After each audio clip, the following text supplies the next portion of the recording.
भारत माता की, भारत माता की, भारत माता की, वंदे वंदे वंदे। बाबा सोमेश्वर नाथ के पुण्य धराधाम पर मैं मोतिहारी लोकसभा क्षेत्र के आप सभी जनता जनार्दन के प्रणाम करत बानी।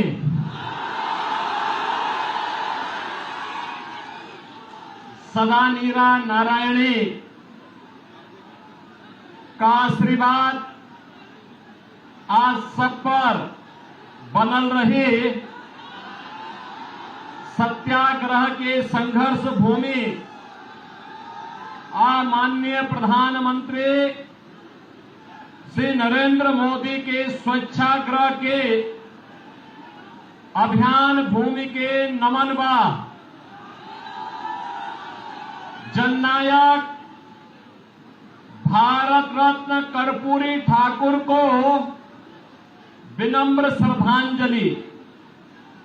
मंच पर उपस्थित भारतीय जनता पार्टी के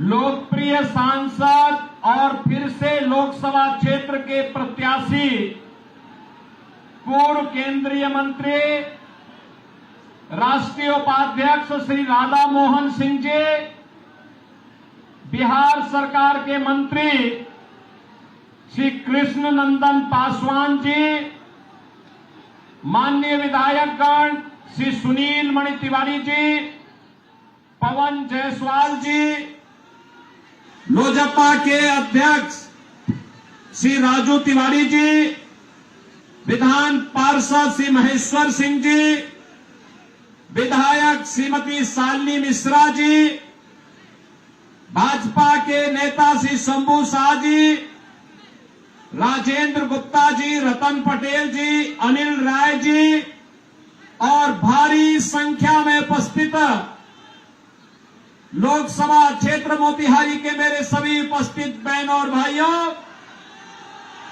बाबा सोमेश्वर नाथ की इस पावन धरा को नमन करते हुए मैं आप सबका हृदय से अभिनंदन करता हूं, स्वागत करता हूं। और मुझे बताया गया कि आप लोग 12 बजे से यहां आए हैं। बहनों और भाइयों, पिछले 5 घंटे से इंतजार करते करते और आपके अंदर जो उत्साह है, इस उत्साह को सचमुच मैं अभिनंदन करता हूं। इसके लिए मैं आपका हृदय से आभार व्यक्त करता हूं और इसके लिए मैं राधा मोहन बाबू को कहूंगा कि चुनाव के बाद इन लोगों को अयोध्या धाम का दर्शन जरूर कराना। मैं इनका स्वागत करूंगा। बहनों और भाइयों, बिहार की धरती तो हमारे लिए माता जानकी के मायके के नाते ननिहाल जैसा है और इसीलिए उत्तर प्रदेश और बिहार उसी भाव के साथ, एक आत्मीय संबंधों के साथ हजारों वर्षों के से जुड़ा हुआ है। मुझे जब भी बिहार आना होता है मुझे बहुत अच्छा लगता है, आत्मा अभिभूत होती है और आपके उत्साह को देख करके मुझे और भी आनंद की अनुभूति होती है। आज जब लोकसभा का चुनाव चल रहा है, छठे चरण का आज अंतिम चुनाव प्रचार का दिन है।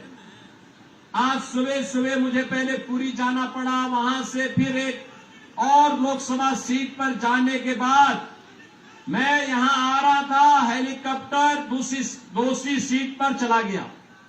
लेकिन दोनों स्थानों पर मुझे प्रचार करने के लिए आना था। अभी आपके बीच में आया हूं, लेकिन मैं आपसे कह सकता हूं कि 5 चरणों के चुनाव देश के अंदर हुए हैं। अब तक मुझे 12 राज्यों में जाने का अवसर प्राप्त हुआ है और बहनों और भाइयों, मैं कह सकता हूं कि मोदी जी के समर्थन में पूरे देश के अंदर एक लहर अब मोदी सुनामी के रूप में बदल चुकी है। चारों ओर एक ही नारा गूंज रहा है, हर ओर एक ही स्वर है, हर एक नागरिक के मन में एक ही संकल्प है और वह स्वर और संकल्प है वह नारा है कि फिर एक बार और अब की बार 400 पार। तो ये आरजेडी और कांग्रेस के लोगों को चक्कर आने लगता है 400 पार का नारा सुन करके, क्योंकि दोनों मिलकर के भी 400 सीटों पे चुनाव नहीं लड़े। और ये लोग कहते हैं कि 400 पार कैसे होगा। तो जनता जनार्दन कहती है, जनता जनार्दन एक ही बात कहती है कि राम भक्त ही राज करेगा दिल्ली के सिंहासन पर। और मोदी जी परम राम भक्त जो है, इसलिए मोदी जी फिर से प्रधानमंत्री बनेंगे। ये कहते कैसे? तो जनता जनार्दन की ओर से आवाज आती है कि जो राम को लाए हैं,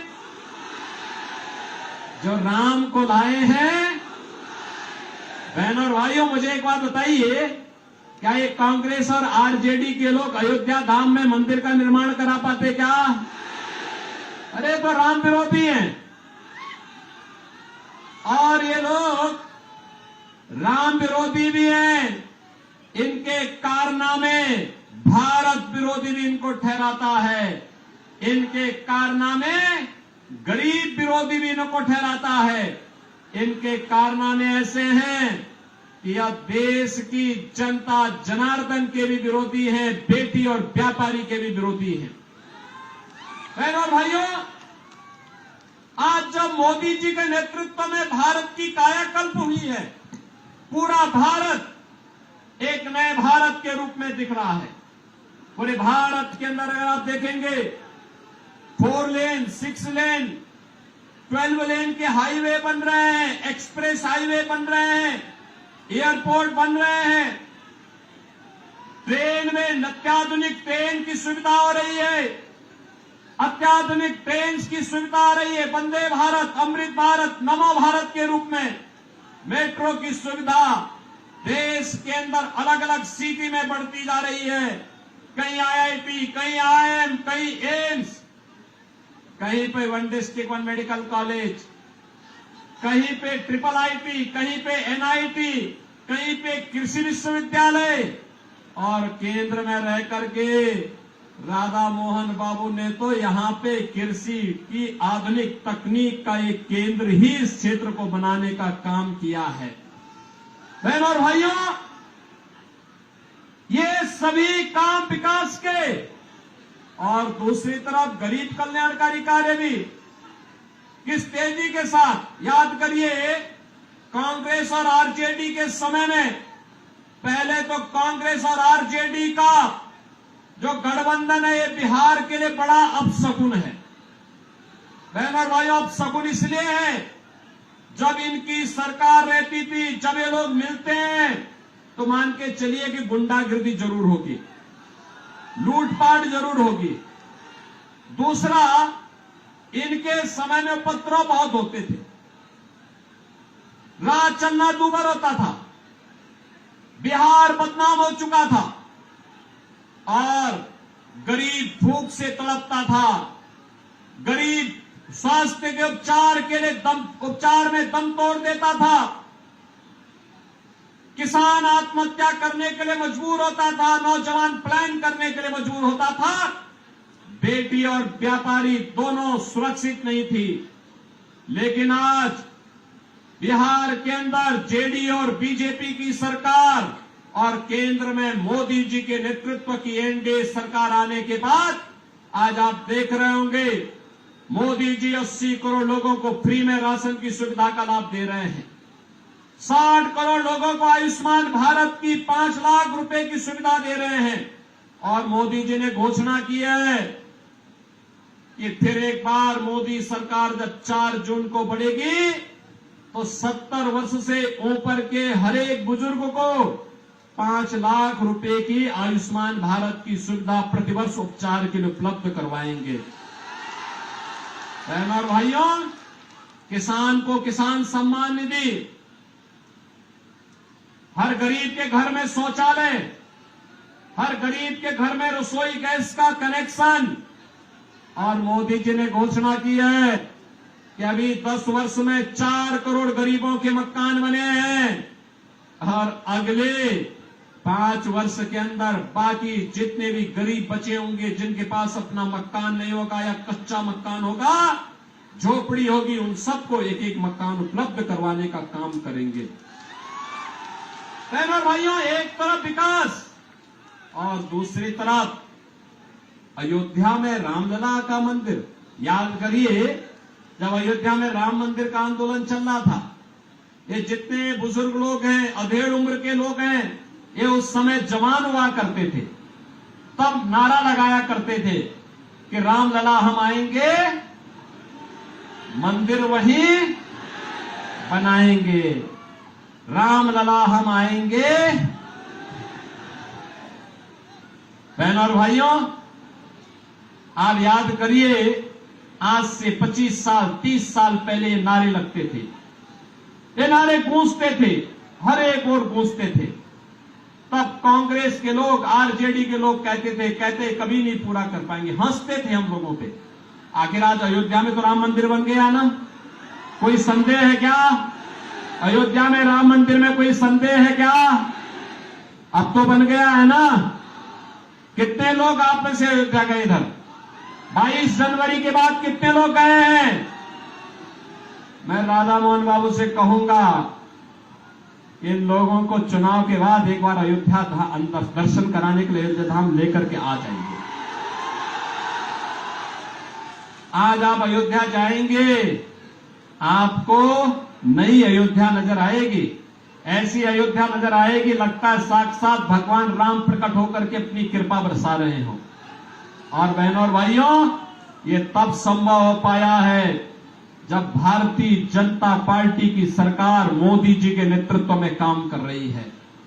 और इसीलिए बहनों और भाइयों, विरासत का भी सम्मान है और विकास के कार्य भी है, गरीब कल्याण भी है।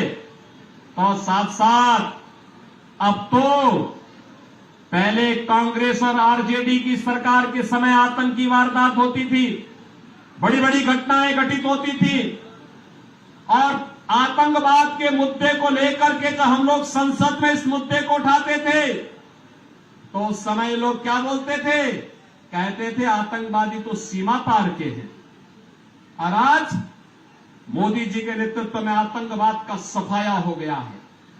आज अगर जोर से पटाखा फट जाए ना, तो पाकिस्तान सबसे पहले सफाई देता है, कहता साहब मेरा हाथ नहीं है, क्योंकि उसे मालूम है ये नया भारत है, छेड़ेगा नहीं, लेकिन कोई छेड़ेगा तो फिर छोड़ेगा भी। इसीलिए आज पाकिस्तान अपने को बचाव की मुद्रा में रखता है, लेकिन ये कांग्रेस और आरजेडी के लोग हैं, ये मानने वाले नहीं हैं। कह रहे हैं पाकिस्तान के खिलाफ मत बोलो, उसके खिलाफ, उसके पास एटम बम है। हमने कहा पाकिस्तान से बड़ा एटम बम हमारे पास है, चिंता मत करो। अरे कंगाल पाकिस्तान क्या भारत को धमकी देगा?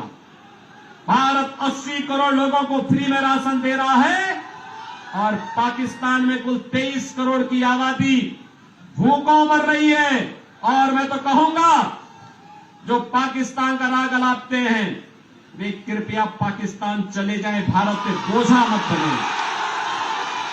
जाए वहां पे, भीख मांगना पड़ेगा, कोई भीख भी नहीं देगा वहां पे। बहनों और भाइयों, मैं आज आपके पास केवल 2 मुद्दों पर चर्चा करने के लिए आया हूं।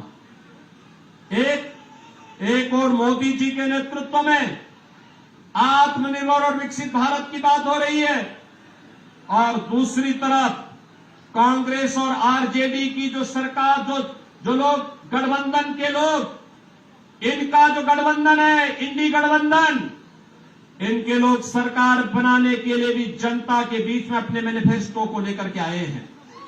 अगर आप उनके मैनिफेस्टो को देखेंगे, आपको लगेगा कि मैनिफेस्टो मुस्लिम लीग की कारस्तानी लगती है। लगता ही नहीं कि कांग्रेस जैसे देश के सबसे पुराने राजनीतिक दल का यह मैनिफेस्टो होगा। बहनों और भाइयों में क्या कहते हैं, लालू जी ने तो कह ही दिया। क्या कह दिया उन्होंने? कहा बहनों और भाइयों कि ओबीसी का सभी आरक्षण मुसलमानों को दे देंगे। क्या आप इसको स्वीकार करेंगे? क्या इसको स्वीकार करेंगे क्या? और कांग्रेस का मैनिफेस्टो भी यही कहता है कि सत्ता में आएंगे, एससी, एसटी और ओबीसी का आरक्षण मुसलमानों को देंगे। और ये कांग्रेस पहले कर भी चुकी है। याद करिए, राधा मोहन बाबू तो सांसद थे उस समय केंद्र में, मैं भी सांसद था, और यूपीए की सरकार थी। बहनों और भाइयों, यूपीए की सरकार के समय इन्होंने 2 कमीशन गठित किए थे, एक जस्टिस रंगनाथ के नेतृत्व में और दूसरी कमीशन गठित की थी जस्टिस राजेंद्र सच्चर की अध्यक्षता में। एक ने कहा था कि ओबीसी का 6% आरक्षण मुसलमानों को दे देना चाहिए। भारतीय जनता पार्टी ने विरोध किया था, कहा था कि बाबा साहब भीमराव अंबेडकर ने कहा है कि आरक्षण धर्म के आधार पर नहीं हो सकता और मुसलमान आरक्षण पाने का अधिकारी नहीं है। और सच्चर कमेटी ने कहा था कि मुसलमानों की कुछ जातियों को अनुसूचित जाति में शामिल कर देंगे तो उसको भी आरक्षण मिल जाएगा। भारतीय जनता पार्टी ने विरोध किया था, कहा था कि ये प्रस्ताव ही दलित विरोधी है। बहनों और भाइयों, आज मैं आया हूं आपसे कहने के लिए, एक तरफ आपके आरक्षण पर सेंध लगाने की तैयारी आरजेडी और कांग्रेस कर चुकी है, लेकिन भारतीय जनता पार्टी इनके मंसूबों को पूरा नहीं होने देगी। और दूसरी तरफ इनका जो मैनिफेस्टो है वह कुछ अन्य खतरनाक बातें करता है। खतरनाक बात एक, ये कहते हैं हम विरासत टैक्स लगाएंगे। विरासत टैक्स का मतलब आप जानते हैं बहनों भाइयों? विरासत टैक्स का मतलब आपके पूर्वजों ने, आपके बाप दादों ने जो संपत्ति अर्जित की होगी, खेत लिया होगा, मकान लिया होगा, मकान बनाया होगा, बैंक में कुछ पैसा जमा किया होगा, कुछ जेवर लिया होगा, इसका ये लोग सर्वे करवाएंगे। और कांग्रेस और आरजेडी के लोग सर्वे करा करके फिर इसमें से आधा ले लेंगे। आप बताओ, आपके खून पसीना आपके बाप दादों का, आपके पूर्वजों का, और क्या आप इनमें इनको लूट मचाने की छूट देंगे क्या? और किस रूप में खतरनाक मंशा है? अगर आपके 2 कमरे का घर है, एक कमरा आपके लिए रखेंगे, दूसरे को कहेंगे भाई तो खाली करना पड़ेगा विरासत टैक्स के नाम पर, और विरासत टैक्स के नाम पर उसको खाली करवा करके किसी पाकिस्तानी, किसी बांग्लादेशी और किसी अफगानिस्तानी मुसलमान को दे देंगे। अरे क्या करने जा रहे हैं ये लोग? यानी विरासत टैक्स, ये औरंगजेब की आत्मा घुस गई है इनके अंदर, औरंगजेब की आत्मा। बहनों और भाइयों, औरंगजेब मुगल काल का सबसे क्रूर बादशाह था। मुसलमान भी अपने पुत्र का नाम औरंगजेब नहीं रखता, क्योंकि औरंगजेब ने सबसे पहले अपने भाई की हत्या की, फिर अपने बाप को कैद करके एक एक बूंद पानी के लिए तरसाया था। अगर औरंगजेब की कारस्तानी देखनी है तो पटना की खुदाबख्त लाइब्रेरी में जाकर के पढ़िए। वहां पर इसका बाप शाहजहां, जिसने आगरा का ताजमहल बनाया था, शाहजहां कहता है कि किसी को औरंगजेब जैसा पुत्र न पैदा हो, क्योंकि इसने मुझे जीते जी एक एक बूंद पानी के लिए तरसाया है। वो कहता है इससे अच्छा तो हिंदू है, अपने बड़े बुजुर्गों का सम्मान करता है और मरने के बाद उन्हें श्राद्ध और पितरों को तर्पण देकर के उनकी तृप्ति करता है। बहनों और भाइयों, औरंगजेब ने हिंदुओं पर एक टैक्स लगाया था, उसका नाम था जजिया कर। क्या नाम था? जजिया कर। और जजिया कर क्या था? हिंदू या तो जजिया कर दे और नहीं तो मुसलमान बने। और आज कांग्रेस भी विरासत टैक्स, ये जजिया कर ही है इनका। क्या आप ये जजिया कर कांग्रेस और आरजेडी का लगाने देंगे क्या? लगाने देंगे क्या? तीसरा, इनके द्वारा कहा जा रहा है कि हम आएंगे तो पर्सनल लॉ लागू करेंगे। पर्सनल लॉ का मतलब जानते हैं आप? पर्सनल लॉ का मतलब तालिबानी शासन को फिर से लाना। बेटी स्कूल नहीं जा पाएगी, महिलाएं बाजार नहीं जा पाएंगी, बुर्के से बाहर नहीं निकल पाएंगे। कहां ले जाना चाहती है कांग्रेस और आरजेडी? बिहार को और देश को। और चौथी खतरनाक बात कहते हैं, अल्पसंख्यकों को खान पान की स्वतंत्रता देंगे। खान पान की स्वतंत्रता का मतलब उनकी रुचि का खान पान। अरे जो बहुसंख्यक खाता है वो अल्पसंख्यक भी खाता है, कोई भेद तो है नहीं। एक मुद्दे पे भेद होता है, जब कोई मुसलमान गौ कसी करता है, गौ हत्या करता है, हिंदू उग्र होकर के सामने आ जाता है, कहता है जन्म जन्म का नाता है, गाय हमारी माता है, कहता है ना।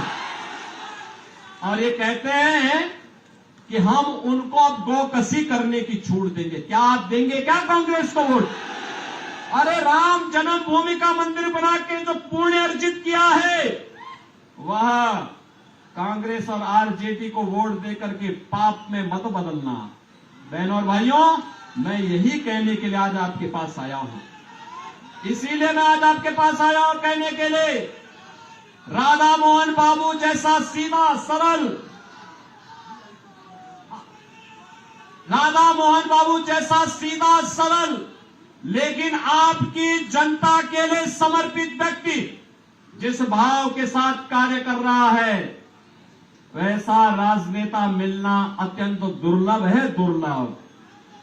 और इसलिए बहनों और भाइयों, जनता की अदालत में हम लोग आए हैं आपसे कहने के लिए, एक ही बात कहने के लिए आए हैं कि हमें राम विरोधियों को भी नहीं आने देना है, हमें जजिया कर लगाने वालों को भी नहीं आने देना है, हमें वीआईपी कल्चर वालों को भी नहीं टिकने देना है। समझ लेना। अब मुझे बताओ, रोज रोज तो सौदेबाजी करते हैं, सौदेबाजी करते हैं, रोज पलटी मारेंगे, सौदेबाजी करेंगे, क्या आप इनको आने देंगे क्या? और फिर गौ कसी को प्रोत्साहित करने वालों को क्या आप आने देंगे क्या? मैं तो आपसे यही कहने के लिए आया हूं कि राधा मोहन बाबू तो लंबे समय से सांसद के रूप में यहां की जनता जनार्दन की सेवा करते हैं। मैं देखता हूं, अगर दिल्ली रहेंगे, शाम को ट्रेन में बैठेंगे, सुबह फिर दिन भर यहां की जनता की सेवा करके फिर शाम को यहां से गोरखपुर या पटना जाकर के वहां से प्लेन से फिर दिल्ली अगले दिन संसद की बैठक में भाग लेके फिर वापस अपने क्षेत्र में आते हैं, दिन भर सेवा करते हैं। बहनों और भाइयों, ऐसा जनप्रतिनिधि मिलना बहुत दुर्लभ होता है। और इसीलिए आपसे मैं यही अपील करने के लिए आया हूं, राधा मोहन बाबू को चुनाव जिता के भेजेंगे। 400 पार में ये सीट भी होनी चाहिए, होगी ना? 400 पार तभी होगा जब राधा मोहन बाबू भारी बहुमत से विजयी बनकर जाएंगे। रिकॉर्ड वोट से रिकॉर्ड बनना चाहिए। बनाएंगे रिकॉर्ड? बनाएंगे, बनाएंगे। लेकिन इसके लिए आपको एक काम करना होगा, करेंगे? मोदी जी का संदेशा है, कल एक दिन का समय आपके पास होगा। आप में से इस संदेशे को घर घर कौन कितने लोग पहुंचाएंगे? थोड़ा हाथ खड़ा करके मुझे बताओ। उधर हेलीपैड की तरफ भी काफी बड़ी संख्या में लोग खड़े हैं, इधर भी खड़े हैं, सड़क की तरफ भी खड़े हैं। कितने लोग थे? दोनों हाथ ला के मुझे आश्वस्त करो। दोनों हाथ ला करके, दोनों हाथ ला करके खड़ो, हाथ खड़े करके मुझे बताओ पहले कितने लोग हैं जो मेरे संकल्प को घर घर पहुंचाएगा? आप पहुंचाने के लिए तैयार हैं? तो संकल्प होगा कि कल आप में से हर व्यक्ति को 15 घरों में जनसंपर्क करने के लिए जाना है और कमल खिलाने के लिए उनसे अपील करनी है। बोलेंगे ना? क्या बोलेंगे? नौजवानों के भविष्य के लिए, किसानों की खुशहाली के लिए, बेटी और व्यापारी की सुरक्षा के लिए, आत्मनिर्भर भारत बनाने के लिए और विकसित भारत की संकल्पना को पूरा करने के लिए हमें कमल खिलाना है। सबको बोलेंगे और जनता को संकल्प दिलाना है, जो राम को लाए हैं बोलेंगे ना। और परसों उन सभी लोगों को मतदान कराना है। कराएंगे। मैं मतदान का प्रतिशत देखूंगा मोतिहारी में। सहमत है ना? सभी लोग सहमत हैं? तो फिर मेरे साथ बोलेंगे, भारत माता की, भारत माता की, भारत माता की जय श्री राम, जय जय श्री राम।